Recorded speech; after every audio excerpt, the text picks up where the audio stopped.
ये full practice करता पाकिस्तान के जो बच्चे हैं ना, ट्विंकल ट्विंकल लिटिल स्टार जो भी आ रहे हैं अंडर 19 से, उन्हें देखना चाहिए कि डेडिकेशन किसको बोलते हैं, सेल्फ बिलीव, अपनी मेहनत करनी है, रिजल्ट देना अल्लाह ताला के हाथ में। ऊपर वाले का। केएल राहुल 87 के ऊपर खड़े हुए हैं, शुभमन गिल जो है वो 78 के ऊपर खड़े हुए हैं, 137 रन की लीड जो है बकाया रह गई है। सुपर जो है कमबैक इंडिया की तरफ से देखने को मिला है। बहुत ही अच्छा कैरेक्टर और बहुत ही तगड़ा दिल गुर्दा दिखाया है, दिल गुर्दा हिंदुस्तान ने दिखाया है। और दिल गुर्दे के बाद उनका कप्तान बहुत जबरदस्त कप्तानी की है, फिर उसने बैटिंग की है। ये होता है लीडर जो फ्रंट से लीड करता है। और वो तो पाकिस्तान की हालत, बासित भाई, पाकिस्तान की हालत देखे और इंडिया की टीम देखे तो मतलब कंपैरिजन कोई बनता ही नहीं है ना। और ये भी बताया कि हम रीग्रुप होने की ताकत रखते हैं। ये होते हैं कैरेक्टर टीम के, ये होते हैं कप्तान। तो दोस्तों, इंडिया वर्सेस इंग्लैंड मैच में भारत ने जबरदस्त कमबैक किया है और भारत जो है वो अब इस मैच को ड्रॉ की तरफ लेके जा रहा है। और पाकिस्तान को लगा था कि जो ये मैच है वो इंडिया के हाथ से निकल चुका है और इंडिया ये मैच हार जाएगा, लेकिन यहाँ पर बाजी पलट दी है केएल राहुल और शुभमन गिल ने। तो पाकिस्तान का मीडिया इसके बारे में अब क्या बातें कर रहा है, आइए देखते हैं और उसके बाद फिर हम लोग बात करेंगे। 37 रन, लेकिन कमाल ही कर दिया शुभमन गिल और केएल राहुल ने, क्योंकि जिस तरह की शुरुआत हुई थी मुझे लग रहा था कहीं मैच आज खत्म ही ना हो जाए, लेकिन ये दोनों डट गए। बासित भाई, ये अगर ले जाते हैं कल तक गेम को और कहीं ये ड्रॉ हो जाता है तो ये एक अनबिलीवेबल चीज हो सकती है। क्या चांसेस हैं? जो इन्होंने बारी ली है ना, इन्होंने बताया कि टेस्ट मैच में हर चीज का टेस्ट होता है। इन्होंने उस टेस्ट को आज के दिन तक पास किया है। किसने? गिल ने और राहुल ने, आज के दिन तक। हाँ, वरना लोग बातें कर रहे थे कि आज ही खत्म हो जाएगा मैच। जब 0 पे 2 आउट हुए ना, तो मैंने बोला, उस टाइम पे भी मैंने बोला था कि पिक्चर अभी बाकी है।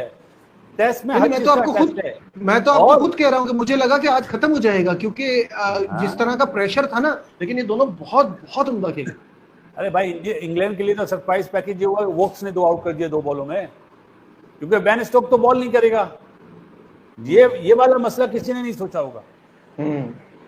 मेन बॉलर आज उसने, वो वर्ल्ड का नंबर 3 ऑलराउंडर बन गया है अपना नजीब। यस 200 विकेट और 7000 रन है, कितने रन है?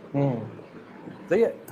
तो जिस वे में गिल ने पहले, देखो मैं अमूमन जुमला बोलता हूं, बेस बनाते हैं, पहले इन दोनों ने बेस बनाई, सही है। उसके बाद आहिस्ता आहिस्ता अपने हाथ को इम्प्रोवाइज करा, फिर जो बैट बॉल मिली उसको चौका मारा। जो रूट ने लास्ट ओवर में फुल टॉस करी, उसको आराम से चौका मार दिया। इसको बोलते हैं बिलीव। ये बिलीव इंडियन टीम के लिए इतना जरूरी है। जो अंदर बैठे हुए ना लोग ड्रेसिंग रूम के अंदर, उनका यकीन और बढ़ेगा। लेकिन आज के दिन तक ये चीज सही है। कल नया दिन शुरू होगा, कल संडे है, आज सैटरडे था। संडे को संडे की तरह निकालना है। लंच सेशन तक अगर ये आउट नहीं हुए ना दोनों, तो अखबारों में पता क्या आएगा? मैकलम इंग्लिश क्रिकेट बोर्ड, अपना क्रिकेट मैनेजमेंट की बैड डिक्लेरेशन, ये जुमला आएगा। लेकिन उसके पीछे क्या रीजन था कि बेन स्टोक अनफिट है। अगर बेन स्टोक बॉलिंग के लिए फिट होता तो ये डिक्लेरेशन उसके 100 के बाद पहले कर लेते। हाँ, फौरन कर देते। ये बिल्कुल सही कह रहे हैं आप। उन्होंने अपने आप को सेफ रखा है और आई डोंट ब्लेम देम, क्योंकि जाहिर है इतने प्रेशर में ये चल गए। अगर जरा सी लीड वीड कम होती, उल्टा ही ना पड़ जाता, तो वो उन्होंने तो ठीक किया है। मैं उनके पॉइंट ऑफ व्यू से नहीं कह रहा। नजीब, उन्हें ये भी डर था कि अगर हम 250 की लीड देके दे दें और 250 आज हो जाए, तो मतलब टेस्ट मैच है ना यार, कुछ भी हो सकता है ना। फिर तो जब रन बनते ना, अगर 50 रन बनते तो वो 50 रन नहीं होते, वो 100 रन होते। क्योंकि 50 रन तो आपने बनवाए और 50 रन करने भी हैं, तो वो 100 रन काउंट होते हैं। तो ये जो अभी सुबह का सेशन है ना, ये बहुत जानदार है। लेकिन यार क्रेडिट देना चाहिए इंडियन बैट्समैनशिप को कि यार हर जगह से, कभी जडेजा रन कर देता है, कभी सुंदर रन कर देता है, कभी ऋषभ पंत अनफिट होने के बाद क्रीज पे आके 50 कर देता है, और 0 पे 2 आउट होने के बाद आप देखो 173 174 है।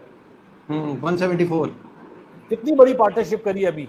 लेकिन ये पार्टनरशिप, मैं बीइंग अ कोच बात कर रहा हूं, मैं क्या बोलता था, भाईजान ये आपने करे थे, इसको फेंक दो पीछे, भूल जाओ। कल नया दिन है, कल नए दिन के लिए ये प्लान करना है। इसी तरह सही है। और कल 0 पे 2 आउट थे ना, यही प्लान करना है। अभी नया बॉल आने में टाइम है। यहाँ पे अपनी कंसंट्रेशन जो है ना लूज नहीं करनी कि मैं आगे का सवाल उठ रहा था कि क्या कप्तान यहाँ पे बचाएगा, लेकिन भाई उसने फ्रंट से लीड किया है। कप्तान ने 78 रन, केएल राहुल 87 रन, आपके सॉरी 87 रन केएल राहुल और शुभमन गिल 78 रन, और दोनों ने इस टाइम इंडिया को यकीनी हार से बचाकर रेस्क्यू किया है। और इस टाइम सिचुएशन यह है कि इंडिया 174 पे 2 और 137 रन की लीड रह गई है। 137 रन इंडिया को उतारना है, जो नजर आ रहा है कि ये इंडिया उतारेगा। और अगर इंडिया ने इसके ऊपर ये उतारने के बाद अगर अली साहब 150 या 200 और बोर्ड पे लगा दिया, तो आप ये देखो कि अगर इंडिया 150 रन भी यहां पे पहले उतारेगा तो जाहिर है 2.5-3 घंटा इंडिया को उतारने में लगेगा। और फिर अगर इंडिया ने 140-50 और ऊपर ऐड कर दिया इंग्लैंड के लिए, तो इंग्लैंड को भी वो चेस करने में थोड़ा टाइम लगेगा, इतना आसान नहीं होगा। तो इंडिया बहुत अच्छे से बचा रहा है। प्लस इसमें एक बड़ी पॉजिटिव खबर मैं आपको बता दूं, वो ये है कि कल मैनचेस्टर में बादल और बारिश की सही मायनों में पेशन गोई है। हाँ, ये कंडीशन इंडिया के लिए फायर बैक भी कर सकती है, कि ओवर टाइम अगर आपका मैच हो गया और आपने जो एक आधा सेशन भी जो खेल लिया और ओवरकास्ट कंडीशन का इंग्लैंड से बेहतर कोई फायदा नहीं उठा सकता, चाहे फिर वोक्स हो। आपको पता ही है कितने खतरनाक किस्म के जो वो इंग्लैंड के बॉलर हैं, चाहे वो फिर जोफ्रा आर्चर हो। अगर ये उस तरह से वहां आके पड़ गए तो फिर बड़ी मुश्किल भी हो सकती है। बिल्कुल हो सकती है, लेकिन आप फिर भी जो भी बात करो, आज का जो आखिरी 2 सेशन थे वो केएल राहुल और शुभमन गिल ने भारत को जो यकीनी हार नजर आ रही थी, मतलब अगर आप आंखें बंद करके भी बोलो ना कि क्या होगा, तो आंखें बंद करके बोलोगे कि भारत हार गया ये टेस्ट मैच। वहां पे जीरो पे 2 आउट, पीछे कुछ भी नहीं थी, कोई उम्मीद नहीं थी, लग नहीं रहा था कि यार इधर कोई चीजें टिक पाएंगी।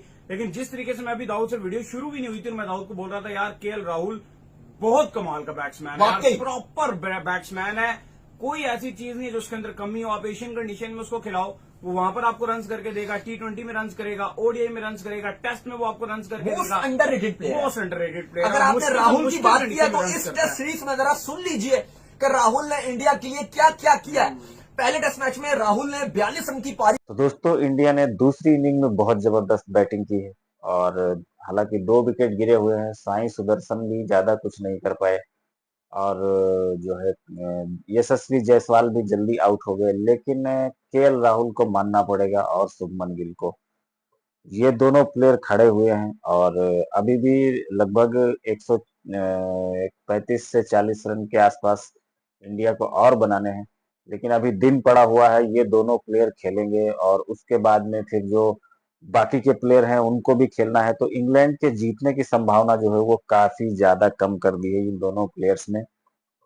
अब ये है कि यहाँ से मैच ड्रॉ की तरफ जाएगा, लेकिन जो पाकिस्तान का मीडिया सोच रहा वो तो हो नहीं पाएगा और यही वजह है कि अब जो है थोड़ी बहुत जो तारीफ है वो इनके मुंह से निकल रही है, नहीं तो ये लोग इंडियन टीम में जो कमियां हैं उनको ढूंढते रहते हैं।